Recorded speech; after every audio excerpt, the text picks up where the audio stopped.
Hello, friends. I am Krishnadas Deis speaking. আমার বন্ধু-বান্ধব যারা আছেন, তারা সকলেই জানেন যে আমি কখনো কোনো রাজনৈতিক বক্তব্য রাখি না। কারণ আমি সক্রিয়ভাবে কোনো রাজনৈতিক দলের সদস্যও নই, আর কোনো রাজনৈতিক দল করিও না। একজন সাধারণ নাগরিক হিসেবে যেটুকু আমার মনে হয়, সেটুকুই আমি তুলে ধরি বিভিন্ন যে রানিং বিষয়গুলো রয়েছে সেগুলোর উপরে। এটা রাজনৈতিক বক্তব্য নয়। কোনো কোনো ক্ষেত্রে আমার বক্তব্যের মধ্যে হয়তো আপনারা মনে করবেন যে আমার বক্তব্য কোনো রাজনৈতিক ঘেঁষা বক্তব্য। আসলে মোটেও কিন্তু তা নয়। আমি যখন যেটুকু দেখি, তা সে শাসক দল হোক বা বিরোধী দল হোক, আমি কিন্তু কথা বলি। তো আজকে আমি যে বিষয়টা নিয়ে কিছু বলতে চাইছি, সেটা হলো গত পরশুদিন ২৬শে অগাস্ট ২৬শে অগাস্টের একটা ঘটনা, যেটা খুব ভাইরাল হয়েছে। প্রায় প্রত্যেকের মুখে মুখে ফিরছে, প্রত্যেকের মোবাইলে মোবাইলে ফিরছে। এই ঘটনাটা কোনো জাতীয় স্তরের বা রাজ্য স্তরের ঘটনা নয়, এটা আমার ওন্দা এলাকার ঘটনা। তো এই যে ভাইরাল হয়েছে বলছি, এটা কিন্তু ভালো নয়, অত্যন্ত দুর্ভাগ্যজনক ভাবেই খবরটা কিন্তু আমার কাছে অন্তত এসে পৌঁছেছে। এটা অত্যন্ত দুর্ভাগ্যজনক আমি মনে করেছি। একটি বিশেষ রাজনৈতিক দলের সভা ছিল সেই দিন ওন্দায়। সমস্ত রাজনৈতিক দলই সভা করে, মিছিল করে, ডেপুটেশন করে, এটা তাদের রাজনৈতিক কর্মসূচি, তারা করবে। তো সভামঞ্চ থেকে সে রাজনৈতিক দলের একজন নেতা, সে বিডিওকে উদ্দেশ্য করে, সমষ্টি উন্নয়ন আধিকারিক ওন্দা, সে বিডিওকে উদ্দেশ্য করে যাচ্ছাতাইভাবে গালিগালাজ করেছেন, যাচ্ছাতাইভাবে কটূক্তি করেছেন, গালিগালাজ করেছেন, এবং পুরোটাই ব্যক্তি আক্রমণ।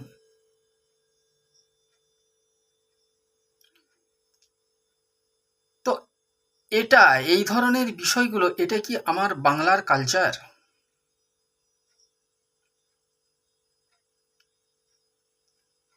একটা কথা মাথায় রাখবেন, যারা বিরোধী দলরা প্রশাসনের সমালোচনা করে, এটা তারা করতেই পারে বা এটা তাদেরকে করতে হবেও। প্রশাসনের তারা সমালোচনা করবে। কিভাবে করবে? না, এইভাবে বলে যে প্রশাসন শাসক দলের দলদাসে পরিণত হয়েছে, এইভাবে অভিযোগ তারা তুলতে পারে। অল অ্যাবাউট অ্যাডমিনিস্ট্রেশনকে তারা টার্গেট করতে পারে। কিন্তু তার মানে এই নয় যে সেই প্রশাসনের কোনো একজন আধিকারিককে ব্যক্তি আক্রমণ করবে। আমি মনে করি এটা সম্পূর্ণভাবে অসাংবিধানিক, অমানবিক, অগণতান্ত্রিক তো বটেই, এটা অসাংবিধানিকও। হয়তো আমার কোনো বন্ধু-বান্ধব বলবেন যে আমি বিডিও এস্টাবলিশমেন্টে চাকরি করি, তো তাই আমার বসের বিরুদ্ধে কেউ কিছু বললে আমার গায়ে লাগবে। হ্যাঁ, এটা তো স্বাভাবিকই। কিন্তু তার বাইরে থেকেও বলছি যে যে কোনো প্রশাসনিক আধিকারিক, শুধু আধিকারিকই বা কেন বলবো, যে কোনো একজন সরকারি কর্মচারী, সেই কর্তব্যরত একজন কর্মচারী, তাকে ব্যক্তি আক্রমণ আপনারা করতে পারেন না। তার কাজে আপনাদের অসন্তুষ্টি থাকতেই পারে, তার জন্য অভিযোগ জানানোর তো জায়গা আছে। আপনার অভিযোগ জানান, ডেপুটেশন দিন, তাতেও কাজ না হলে পরবর্তী উচ্চ ধাপে, উচ্চ পর্যায়ে সেটা জানান। আপনার বিডিওর কার্যকলাপ আপনার ভালো লাগছে না, মনে হচ্ছে যে তিনি স্বজন পোষণ করছেন, নেপোটিজম চালু হয়েছে, আপনারা ডেপুটেশন দিন, প্রতিবাদ করুন। তাতে কাজ না হলে আপনারা সরাসরি ডিএমকে জানান, জেলা শাসককে জানান। তার তো অনেক ধাপ আছে। তার মানে এই নয় যে অকথ্য গালিগালাজ করবেন। এই ট্রেন্ডটা সাম্প্রতিককালে দেখছি বেশ চলে আসছে, বেশ চলছে আমাদের এই বাংলায়। শুধু বিরোধী দল নয়, বিরোধী দল শাসক দল সবাই। কিছুদিন আগে একজন, আর নামটা আর বলছি না, আপনারা সবাই জানেন, পুলিশ আধিকারিককে উদ্দেশ্য করে মা বোন তুলে কিভাবে অকথ্য গালিগালাজটা করে দিলেন। এটা আমার বাংলার সংস্কৃতি। আপনাদেরকে বলবো, সমস্ত রাজনৈতিক দলগুলোকে বলবো, সমস্ত রাজনৈতিক দল, শাসক দল, বিরোধী দল, তাদের যারা উচ্চ পর্যায়ের যারা নেতা নেত্রী রয়েছেন, তাদের কাছে আমি অনুরোধ করব যে আপনার দলের এই সমস্ত নেতা, যাদেরকে নেতা বানাচ্ছেন আপনারা, তাদেরকে অন্তত কিছুটা ট্রেনিং দিন, প্রশিক্ষণ দিন, যে কিভাবে পাবলিক অরেটর হতে হয়, পাবলিক স্পিকার হতে হয়, কিভাবে বক্তব্য রাখতে হয়, কিভাবে শালীনতা বজায় রাখতে হয়, শালীনতা বজায় রেখে বক্তব্য কিভাবে রাখতে হয়, কোন বিষয়গুলোকে তুলে ধরতে হয়, সে প্রশিক্ষণগুলো দিন, তারপরে এদেরকে মঞ্চে তুলবেন, স্পিকারটা ধরাবেন। শাসক দল, বিরোধী দল প্রত্যেককেই বলছি, কারণ এইভাবে ব্যক্তিগত আক্রমণ, এটা শাসক দল, বিরোধী দল প্রত্যেকের মধ্যেই চলে আসছে। এই বাংলায় বেশি করে আমি লক্ষ্য করছি, বা আমরা লক্ষ্য করছি, এটা অত্যন্ত দুর্ভাগ্যজনক। কেউ পুলিশ আধিকারিককে উদ্দেশ্য করে মা বোন তোলে গালিগালাজ করছে। সেদিন একজন মহিলা বিধায়ক, নামটা আর বলছি না কারণ আমি উল্লেখ করব না, সে মহিলা বিধায়ক, একজন ব্যক্তি তাকে ফোনে কিছু জানতে চাইলেন যে ম্যাডাম রাস্তার অবস্থা খারাপ না, ব্রিজ ভেঙে গেছে এরকম। তো সে মহিলা বিধায়ক তাকে অকথ্যভাবে গালিগালাজ করছে, একদম শুয়োরের বাচ্চা বলে সম্বোধন করছে। এটা সংস্কৃতি? আপনি তো একজন বিধায়ক, জনপ্রতিনিধি, এগুলো আপনার মুখের ভাষা?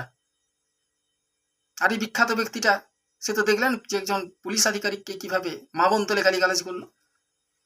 সেই সেম ট্রেডিশন ওদাতে বিডিও সাহেবকে সরাসরি একদম যাচ্ছাতাই ভাবে গালিগালাজ করে দিলেন। তাকে কি সবাই খুব বাহবা দিচ্ছে নাকি? তাহলে এই যে ক্যান্সার, একটা কর্কট রোগ, পচন রোগ শুরু হয়েছে, এই রোগটা কিন্তু শাসক বিরোধী সমস্ত দলগুলোর মধ্যে, যেটা আদপে ক্ষতি করছে আমার দেশের, আমার রাজ্যের প্রশাসনকে, দুর্বল করছে, হেয় করছে, অপমান করছে পুলিশ প্রশাসনকে, অপমান করছে সিভিল অ্যাডমিনিস্ট্রেশনকে। এটা অত্যন্ত দুর্ভাগ্যজনক, এটা বন্ধ করুন। আর ওন্দার রাজনীতি, আমি রাজনীতি নিয়ে কথা বলতে চাই না, রাজনীতি নিয়ে আমি কথা বলবো না, কিন্তু ওন্দা এলাকার মানুষের চাহিদা, তাদের প্রাপ্তি, তাদের প্রত্যাশা, এগুলো তো তুলে ধরবই আমি। 5টা বছর পেরিয়ে গেল, আবার সামনে বিধানসভা ইলেকশন আসছে, এলো বলে দরজায় কড়া নাড়ছে। এবার ওঁদার মানুষ হিসাব করবে এই বিগত 5 বছরে তারা কি পেল, তাদের কি প্রত্যাশা ছিল, কি পেল। চাবড়ার ব্রিজ হলো, এক কদমও এগোয়নি। স্টেডিয়ামের উন্নয়ন এতটুকু হয়েছে, হয়নি। স্টেডিয়ামের সামনের দোকান ঘরগুলো একটাও বিলি বন্টন হয়েছে, হয়নি। কি কাজ হয়েছে? ওনার জনগণ হিসেবে আমরা বলবো কোনো কাজ হয়নি।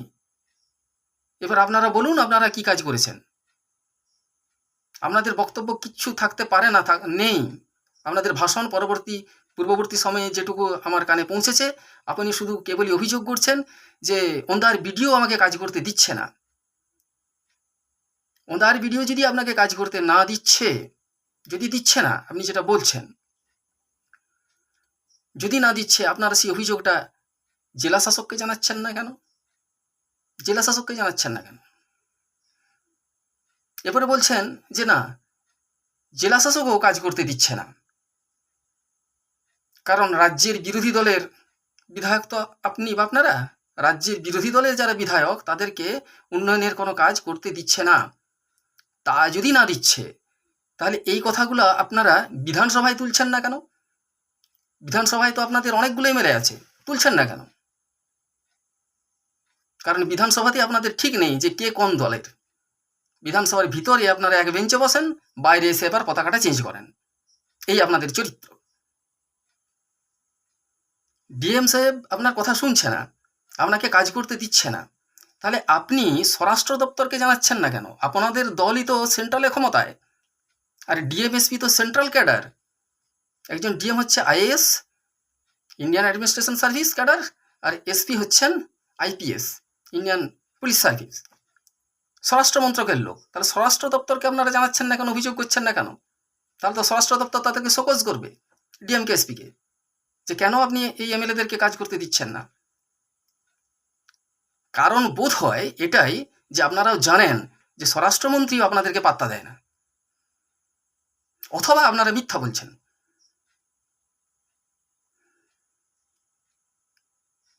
ভাড়ামি করে বেশি দিন চলে না, আর এই গালিগালাজ করে গলাবাজি করে বেশি দিন চলবে না। মানুষ সব হিসাব রাখছে, প্রত্যেকে, শাসক দল, বিরোধী দল, এ বি সি ডি, প্রত্যেকটা দলের মানুষ হিসাব রাখছে, বুঝে নেবে এরপর।